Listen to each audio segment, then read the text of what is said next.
Assalamualaikum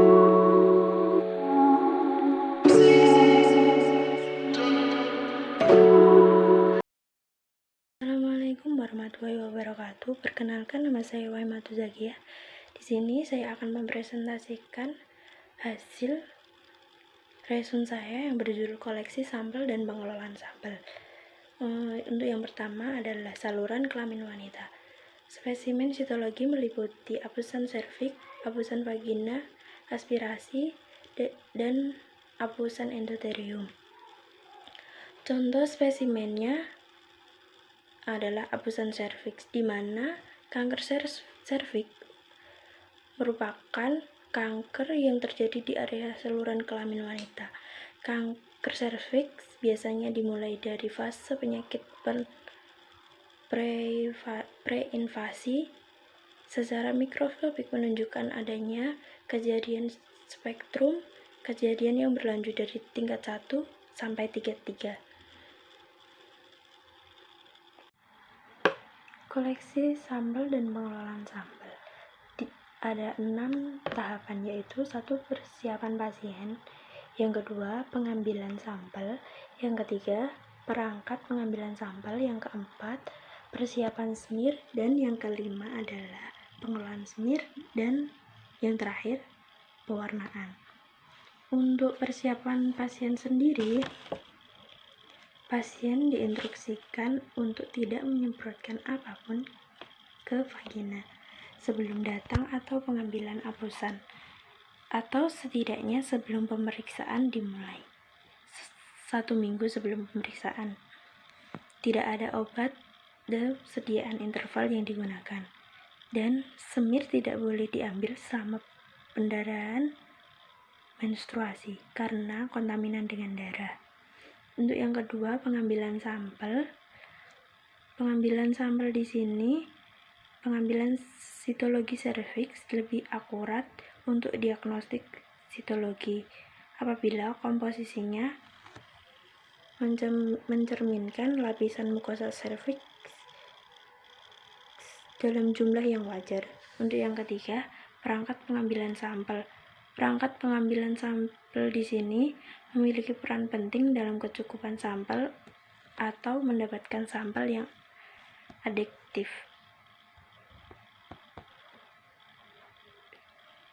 Untuk yang keempat, persiapan semir. Persiapan ini sangat penting untuk melihat ada atau tidaknya kelainan sel yang dapat mengarah pada kanker serviks. Untuk yang kelima, pengelolaan semir menggunakan pewarnaan hematologi seperti microwall, Giemsa, Diffwix, Giemsa, dan lain-lain. Salah satu keuntungan metode ini adalah kecepatan proses sehingga semir yang segera diwarnai, terutama dengan penggunaan pewarnaan cepat Diffwix selama 2-3 menit. Untuk pewarnaan PAP atau mGG dianjurkan untuk diagnostik rutin kondisi sel dengan kepadatan tinggi dan rendah ditemukan sangat tinggi dalam metode PAP dibanding dengan metode pemrosesan kering udara. Fiksasi adalah suatu metode untuk mempertahankan komponen-komponen sel agar tidak mengalami perubahan dan tidak mudah rusak. Prinsip dari kerja fiksasi ini adalah pengawetan bentuk sel dan organel sehingga mendekati bentuk fisiologinya. Ada 3 jenis fiksasi, yaitu 1. Fiksasi basah, di mana proses perendaman semir yang baru disiapkan segera akan difiksasi cair yang disebut fiksasi basah. Untuk yang kedua, fiksasi pelapis. Fiksasi pelapis merupakan alternatif untuk metode fiksasi basah. Bentuknya adalah aerosol yang diaplikasikan dengan menyemprotkan sampel seluler atau cairan dasar di atas objek gelas. Untuk yang ketiga, fiksasi tujuan khusus. Di sini untuk sampel hemorroid. asam asetat, dan fiksasi hemolisis sel darah merah. Untuk yang ketiga, fiksasi tujuan khusus adalah fiksasi tujuan khusus untuk sambal hemarokit asam asetat dalam fiksatif hemolisis sel darah merah. Fiksasi ini sangat baik untuk fiksasi nukleus serta pengawetan untuk glikogen, tetapi menghasilkan penyusutan sel yang cukup besar dan cenderung menghasilkan perwarnaan yang lebih pada hemotoksil.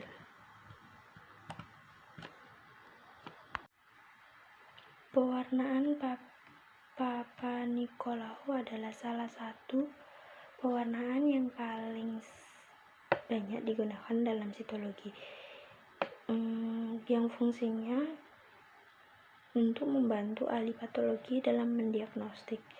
Meskipun paling terkenal karena penggunaan dalam mendeteksi kanker serviks pada tes pap atau pap smear, namun juga digunakan untuk pewarnaan non-ginekologi. Preparat spesimen dari berbagai serviks tubuh dari biopsi jarum kecil pada organ dan jaringan. Langkah-langkah prosedur pewarnaan: 1. Fiksasi. 2. Pewarnaan nukleus. Yang ketiga, pewarnaan sitoplasma. Yang keempat, dehidrasi. Yang kelima, pembersihan cleaning atau clearing. Untuk yang fiksasi, hapusan sitologi difiksasi dalam 95 etil alkohol atau pengganti lain selama 15 menit. Untuk pewarnaan nukleus dapat dilakukan dengan menggunakan pewarnaan hematoksilin, karena hematoksilin digunakan dalam pH asam. Warna merah muda akan terbentuk dan bersifat tidak stabil. Untuk membuat sel stabil, senyawa tersebut dibawa ke pH basa dengan diolah dengan larutan basa lemah. Untuk yang selanjutnya atau yang ketiga, pewarnaan sitoplasma. Pewarnaan sitoplasma menggunakan OG6 dan EA36. Keduanya merupakan pewarnaan sintesis. OG6 merupakan jenis pewarnaan monokrom, sedangkan E6 adalah pewarnaan polikrom. Dan yang keempat adalah dehidrasi. Dehidrasi di sini smear dibilas menggunakan dengan alkohol absolut untuk 2 atau 3 penggantinya untuk menghilangkan air. Smear yang tertinggal dalam pembilasan dalam waktu lama akan menghilang terlalu banyak zat warna. Alternatif untuk 100% etanol adalah 100 isopropanol dan 100% alkohol yang didenaturasi.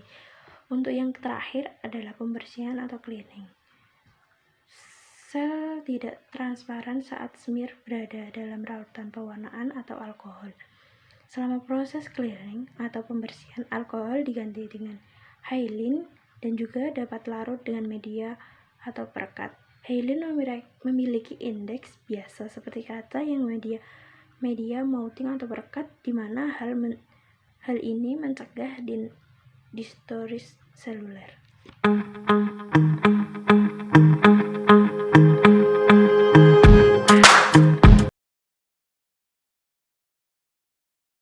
Assalamualaikum warahmatullahi wabarakatuh. Perkenalkan, nama saya Saibatun Islamiyatin dari Prodi D3 Teknologi Laboratorium Medik semester 3. Di sini saya akan menjelaskan jurnal tentang pengaruh pemberian karbofluksin dan pemanasan sekutu sebelum pembuatan sediaan terhadap hasil pewarnaan BDA. Tuberkulosis sendiri yaitu penyakit infeksi yang disebabkan oleh Mycobacterium tuberculosis. Penyakit ini merupakan masalah kesehatan di masyarakat, baik dari sisi angka kematian atau mortalitas, angka kejadian penyakit, morbiditas, maupun diagnosis dan terapinya. Tuberkulosis paru menempati peringkat keempat sebagai penyakit pembunuh setelah penyakit jantung koroner, stroke, diabetes mellitus, dan hipertensi di wilayah perkotaan. Penelitian ini menggunakan desain penelitian eksperimen, di mana sampel sputum dibagi menjadi empat kelompok percobaan, yaitu pemanasan dengan suhu 60 derajat Celcius, 70 derajat Celcius, 80 derajat Celcius, dan 90 derajat Celcius kontrol. Sampel yang digunakan adalah sputum BTA positif sebanyak 50 sampel. Penelitian ini dilakukan di Laboratorium Bakteriologi jurusan Teknologi Laboratorium Medis pada bulan Agustus sampai Oktober 2016. Pada penelitian ini, pembuatan preparat langsung dilakukan dengan cara masing-masing sampel sputum dibagi menjadi 4 tabung, lalu pada setiap tabung ditambahkan karbofluksin dengan perbandingan 1:1.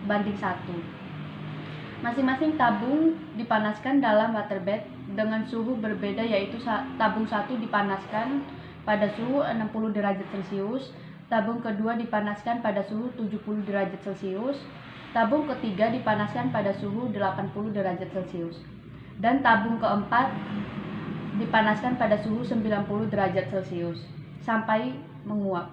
Lalu dibuat hapusan pada sebuah kaca objek. Setelah pengeringan di udara, hapusan difiksasi lalu ditambahkan asam alkohol sampai warna merah karbofluksin hilang. Setelah dicuci dengan air mengalir, sediaan digenangi dengan metilen biru selama 10-20 detik lalu dibilas dengan air mengalir yang dikeringkan. Kontrol adalah perwarnaan sputum.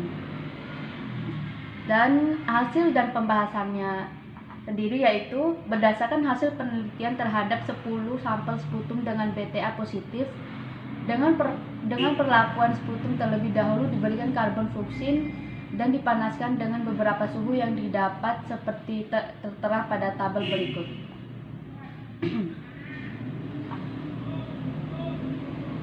Pada tabel di atas diketahui bahwa didapat 15 sediaan dengan hasil pewarnaan tipis, 4 sediaan dengan tidak terwarnai, dan 21 terwarnai dengan jelas. Pada tabel 1 dapat terlihat bahwa dari 40 preparat hasil pewarnaan BTA yang dipanaskan menggunakan beberapa suhu pemanasan ditemukan sebanyak 36 preparat atau dibanding 90% menunjukkan hasil bakteri Mycobacterium tuberculosis dapat diwarnai dalam 4 preparat atau sama dengan 10%, menunjukkan hasil bakteri Mycobacterium tuberculosis tidak terwarnai. Hal ini berarti bahwa pewarnaan BTA dengan menggunakan metode ini dapat mewarnai sel bakteri Mycobacterium tuberculosis, sedangkan adanya preparat BTA yang sel bakterinya tidak terwarnai mungkin disebabkan karena sputum nomor 10 memiliki karakteristik sputum yang encer atau tidak purulen dan mengandung banyak darah. Sputum yang encer pada saat ditambahkan karbofluksin dan dihomogenkan menjadi semakin encer, yang bila dibuat sediaan akan didapat hasil yang kurang baik dan sangat tipis, hingga bila telah melalui proses perwarnaan akan didapatkan hasil yang sangat tipis atau tidak terwarna. Dengan demikian menunjukkan bahwa pemanasan dengan suhu 80 derajat Celcius merupakan suhu yang sangat baik karena bakteri pewarnaan merah jelas, leukosit, dan latar belakang berwarna biru. Hasil ini menyatakan bahwa dinding sel Mycobacterium tuberculosis mengandung lemak sehingga sukar diwarnai. Hasil uji statistik terhadap penelitian diperoleh hasil tidak ditemukan beberapa yang berwarna antara masing-masing suhu pemanasan sputum terhadap hasil pewarnaan BTA atau 0,301. Hasil ini menunjukkan bahwa hasil pewarnaan pada masing-masing suhu dan kontrol mempunyai hasil pewarnaan yang sama, sehingga untuk membuat pewarnaan dengan cara ini kita dapat menggunakan suhu 60 derajat Celcius, 70 derajat Celcius, 80 derajat Celcius, dan 90 derajat Celcius. Hal ini dapat terjadi karena pemanasan merupakan cara yang digunakan untuk membuka dinding sel bakteri. Batas waktu pemanasan ditandai dengan menguap dan tidak boleh sampai mendidih, bertujuan agar tidak merusak sel bakteri Mycobacterium tuberculosis.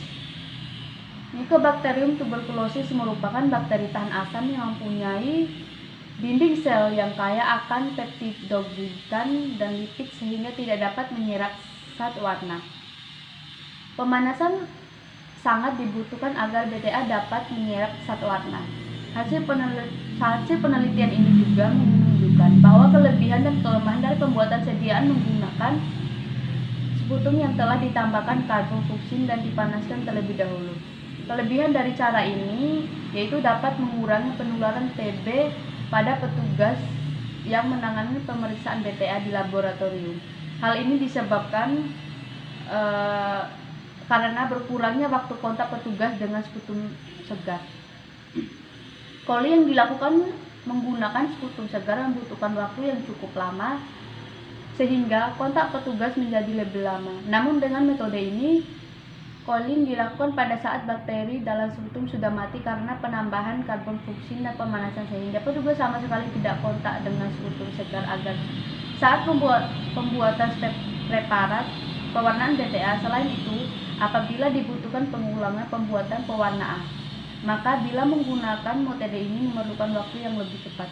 Hal ini disebabkan karena petugas tidak harus menunggu pemanasan di tempat pewarnaan sampai menguap dan menunggunya menyerap pewarnaan selama 5 menit karena setelah sputum diberi karbon fluksin dan dimasukkan ke water bed untuk dipanaskan lagi, petugas cukup memulai pekerjaan dari membuat sediaan lalu memberi metilen biru yang sebanyak 10-30 detik.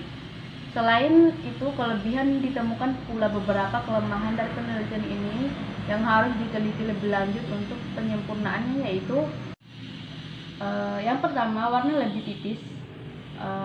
Pada penelitian ini ditemukan beberapa hasil pewarnaan dengan warna sel bakteri yang tipis. Hal ini disebabkan karena perbandingan antara sel warna dengan sputum lebih sesuai atau konsentrasi karbon fluksin yang digunakan kurang pekat. Yang kedua, sputum menjadi lebih encer karena penambahan karbon fluksin yang menyebabkan encernya sputum lebih bila telah dihomogenesisasi sehingga menyebabkan kesukaran dalam melakukan coiling. Sekian penjelasan dari saya, lebih dan kurangnya saya mohon maaf. Wabillahi taufik wal hidayah. Wassalamualaikum warahmatullahi wabarakatuh.